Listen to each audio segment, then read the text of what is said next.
आज पहली रज ओडिशार गणपर्व रज पाई सबुठी उत्सव मुखर गाँठू सहर नुआ ड्रेस सांगक पादर अलता लगाई सजे होती झील बोहू पोड़पिठा आरिसा काकरा मंडा पिठारे घर महकुची तास एवं लुडु खेल आसर जमुची समस्ते रज पान खाई एकाठी दोली खेलर मजा उठाउछन्ति। तेबे रजरे बनारसी फायर पानर मजा ही किछि अलगा।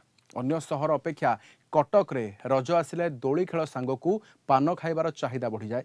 तेणु कटक रे मिठा पान प्रस्तुत करुछन्ति अनेक दोकानी। 20 प्रकार मसलारे तैयारी बनारसी पान खाइबाकू दिन तमाम कटकर विभिन्न पान दोकान रे भीड़ लागिछि। आदौ पान खाउ नथुबा लोके मध्य आज रज भली गणपर्व रे मिठा पान खाई रज पालन करुछन्ति। कटक रे रज पान गोटिए को 20 टंकार आरंभ करी 100 टंका पर्यंत बिक्री होइछि। राम वनवास कहानी शेष। पान आरिसा पिठा अच्छी 50 टका, फायर पान 70 टका, प्लेन पान 30 टका, आ गोटे प्लेन पान 20 टका।